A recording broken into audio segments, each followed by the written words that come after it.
Before lecturer, we have already discussed the working principle of diesel electric power plant or diesel power plant. Today I will be discuss about diesel. What is diesel power plant station or diesel power station and their advantage and disadvantages and application. কি কি advantage আছে, কি কি disadvantage আছে diesel পাওয়ার স্টেশনে এবং তার ব্যবহারগুলো কোথায়, সেগুলোর ব্যাপারে আমরা টুডে আই উইল ডিসকাস। তাহলে what is diesel power station?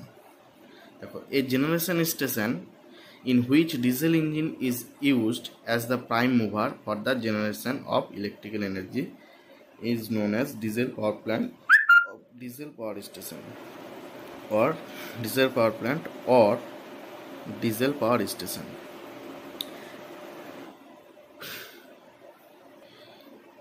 এটা একটা জেনারেশন স্টেশন কি না, তো ইলেকট্রিক্যাল এনার্জি বা ইলেকট্রিক পাওয়ার প্রোডিউশনের জন্য যেখানে প্রাইম মুভার হিসাবে আমরা কি ইউজ করি, ডিজেল পাওয়ার স্টেশন। ঠিক আছে, diesel engine in a diesel power plant, diesel প্ল্যান্টের মধ্যে a diesel engine is used, তোমাদের দেখিয়েছি এ ডিজেল ইঞ্জিন, এটা একটা diesel power plant layout. Diesel engine is used as the prime mover, কী হিসাবে ইউজ হয়? As a prime mover. প্রথমে এটাকে স্টার্টিং করার জন্য, মানে অন্যান্য প্ল্যান্টগুলোকে স্টার্টিং করার জন্য প্রাইম মুভার হিসাবে ইউজ হয়। The diesel burns inside the engine, ডিজেলটা কোথায় থাকে? এই সিলিন্ডারের মধ্যে, যেখানে ইনজেক্ট করে ফুয়েল হিসাবে। The diesel burns combustion act as the working fluid to produce mechanical energy. এখানে কি হচ্ছে, ডিজেলটা অ্যাজ এ বার্ন হচ্ছে ইনসাইড সিলিন্ডারিক্যালি, ইনসাইডের মধ্যে, inside the engine and products of the combustion acts as the working fluid to produce, combusting হয় কি হচ্ছে, মেকানিক্যাল এনার্জিতে কনভার্ট হচ্ছে। the diesel engine drives alternator which converts mechanical energy, the diesel engine drives বলতে একটা machine বোঝাচ্ছে। Diesel ইঞ্জিনের মেশিনের সঙ্গে একটা অল্টারনেটর লাগানো থাকে, কাপলিং করা থাকে। অল্টারনেটর বা সিঙ্ক্রোনাস জেনারেটর আমরা বলি, বা AC generator, which converts mechanical energy into electrical energy, যেখান থেকে আমরা মেকানিক্যাল এনার্জি থেকে ইলেকট্রিক্যাল এনার্জিতে কনভার্ট হয়। As the generation cost is consider, যে জেনারেশন মানে পাওয়ার জেনারেশন করার জন্য ডিজেল পাওয়ার প্ল্যান্টে জেনারেশন যে কস্ট, সেটাকে যদি কনসিডার করা হয়, কিসের জন্য কনসিডার করতে হবে? To high price of diesel, যেহেতু ডিজেল ইঞ্জিনে ডিজেল ফুয়েল মেনলি ইউজ করা হয়, ডিজেলটা কনভার্ট করে মেকানিক্যাল থেকে ইলেকট্রিক্যাল এনার্জি কনভার্ট করি, হাই প্রাইসের জন্য যদি কনভার্ট করা হয়, দেয়ারফর তাহলে অবশ্যই such power station are only use to produce small power. এই ধরনের পাওয়ার স্টেশন, এই ধরনের বলতে diesel electric power station mainly produce করে কি, স্মল পাওয়ার। এর আগেই তোমাদের লেকচারে বলেছি hardly 5 to 50 megawatt power produce করতে পারে। ঠিক আছে, দেখো, all through steam power plants and hydroelectric plants are invariably used to generate bulky power at cheaply cost.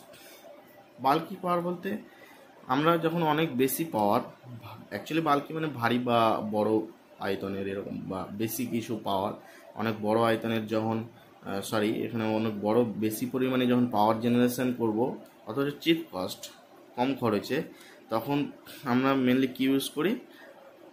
Steam power plant. সে নিউক্লিয় পাওয়ার প্ল্যান্ট হতে পারে, বা hydro power plant, thermo power plant হতে পারে, বা হাইড্রো পাওয়ার প্ল্যান্ট হতে পারে।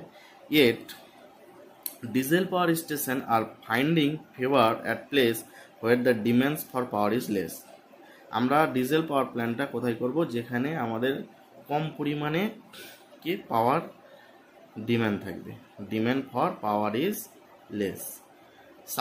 আর একটা পয়েন্ট আমরা দেখব কি, sufficient quantity of coal and water is not available. Sufficient quantity বলতে পর্যাপ্ত পরিমাণে কোল বলতে কয়লা, and water is not available, যদি এবং পর্যাপ্ত পরিমাণে জল যদি না থাকে, and the transportation facility are inadequate, transportation ফ্যাসিলিটিও যদি অপর্যাপ্ত পরিমাণে, ইনঅ্যাডিকুয়েট মানে অপর্যাপ্ত পরিমাণে হয়, তখন আমরা কী করি? Diesel electrical power plant create করি। ঠিক আছে, সেই ক্ষেত্রে আমরা তখন ডিজেল পাওয়ার প্ল্যান্ট করব, আদার্স প্ল্যান্টগুলো করা সম্ভব নয়। দেখো this plants are also used as stand by, এর আগেও লেকচারে বলেছি দিস প্ল্যান্টস অলসো কল হয় স্ট্যান্ড বাই মুড প্ল্যান্টস। কেন? For continuously of supply to important points, continuously যে সাপ্লাই দেবে, মেন পাওয়ার সাপ্লাই হাইড্রাল বা থার্মাল বা নিউক্লিয়ার পাওয়ার থেকে যে মেন সাপ্লাই থাকে, কখনো কখনো কোনো কারণে যদি অফ হয়ে যায়, সেই কন্টিনিউয়াসলি সাপ্লাইটা যাওয়ার জন্য আমরা স্ট্যান্ড বাই মুড রাখার জন্য আমরা কী করি, এই ডিজেল ইঞ্জিন পাওয়ার প্ল্যান্টগুলো ক্রিয়েট করি। কোথায়? Such as hospitals, radio stations, cinema house and telephone exchange, যেগুলো ভাইটাল পয়েন্ট, যেগুলো কন্টিনিউয়াসলি সাপ্লাই প্রয়োজন হয় সেসব জায়গায়। ঠিক আছে, তাহলে মোটামুটি ডিজেল ইলেকট্রিক পাওয়ার প্ল্যান্ট বা ডিজেল পাওয়ার স্টেশন কি মোটামুটি একটু জানা গেল। এরপর আমরা we have discuss advantage of diesel power plant or station. কী কী অ্যাডভান্টেজ আছে সেগুলো আমরা দেখি। তাহলে first point, the diesel and layout of the plants are quite simple. দেখো this is the layout plant of diesel electric power plants.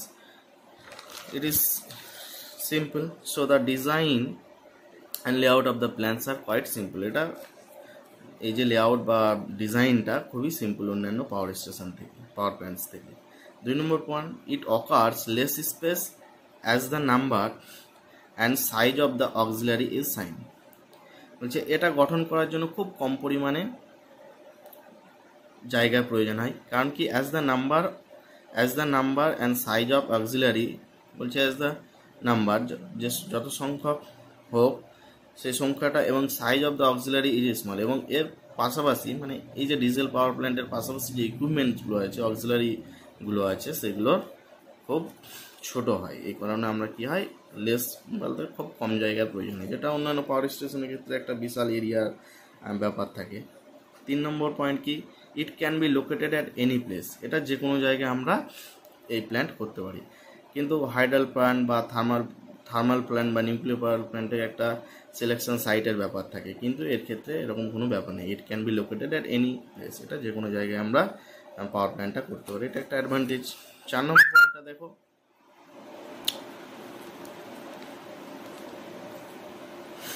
4 নম্বর পয়েন্টটা, the overall cost is much less. Overall capital যে cost সেটা much less, কারণ এখানে located area যে কোনো জায়গায় করা যাবে, সেটা ভ্যারি করছে না।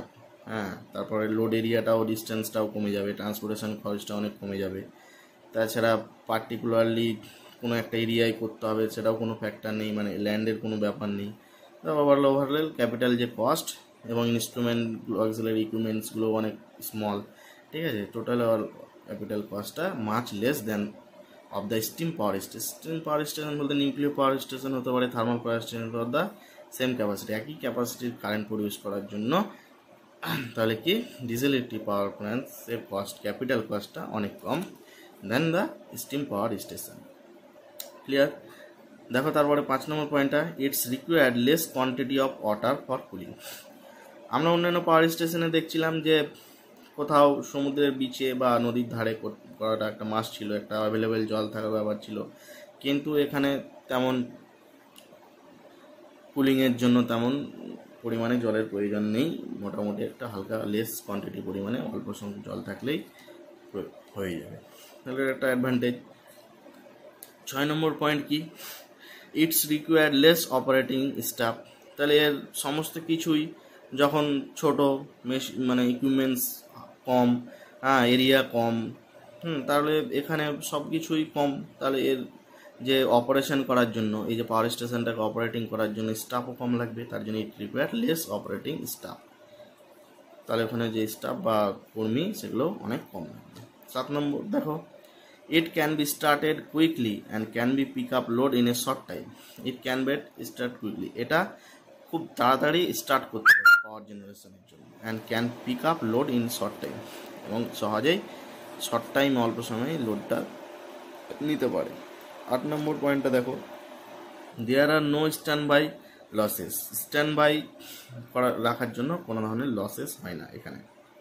9 point, the thermal efficiency of plants is higher than that of the steam power station. The thermal efficiency of plants is higher. Thermal efficiency higher কাদের থেকে? than the steam power plants, nuclear power plants বা thermal থেকে যে thermal efficiency সেটা হচ্ছে higher, এটা একটা বড় advantage.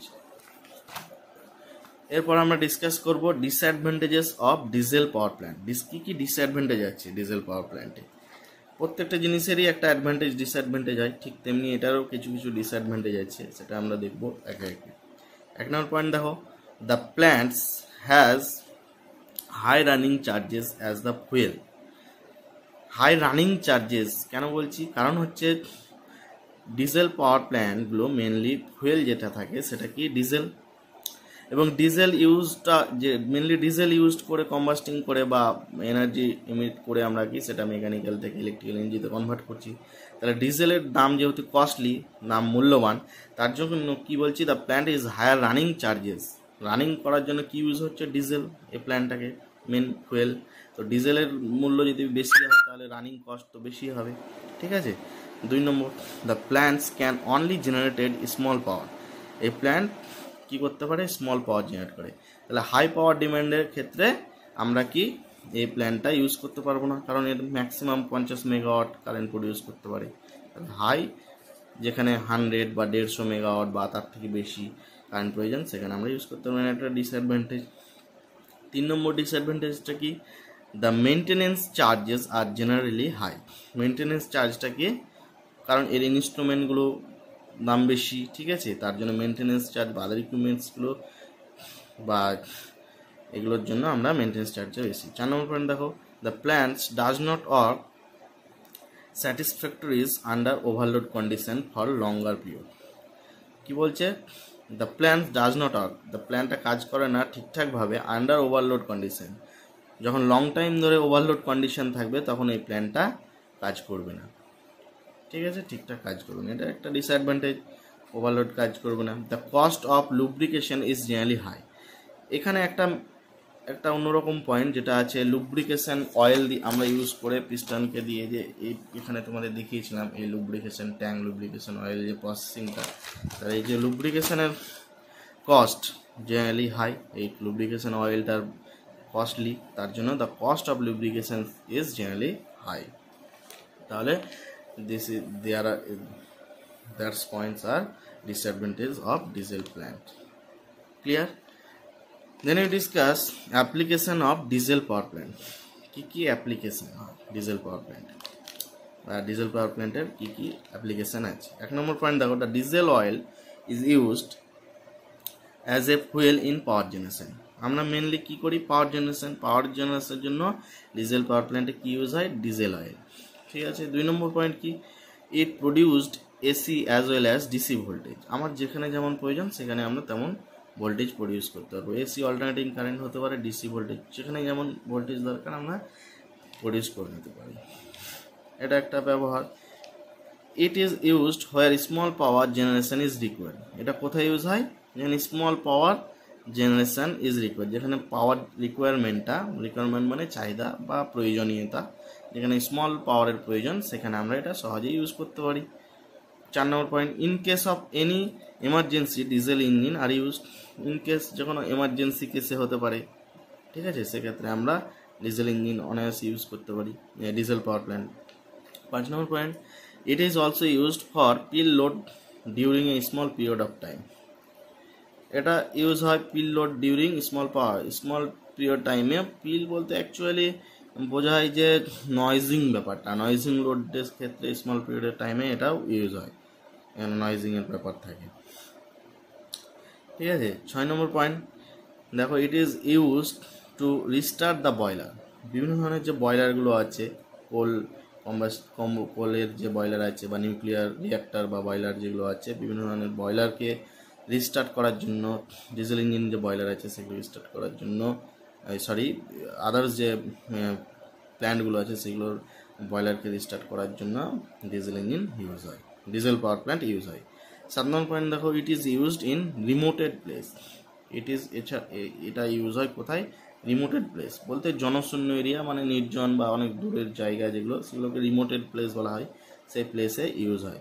8 number point, it can be used in area having low load factor. এটা কোথায় ইউজ হয়? In area having low load factor, যেখানে লোড ফ্যাক্টর কম আছে সেই এরিয়াতে এটা ইউজ হয়। তাহলে কোথায় কোথায় অ্যাপ্লিকেশান বা কোথায় কোথায় ইউজ ব্যবহার সেগুলো আমরা জানতে পারলাম। Thank you.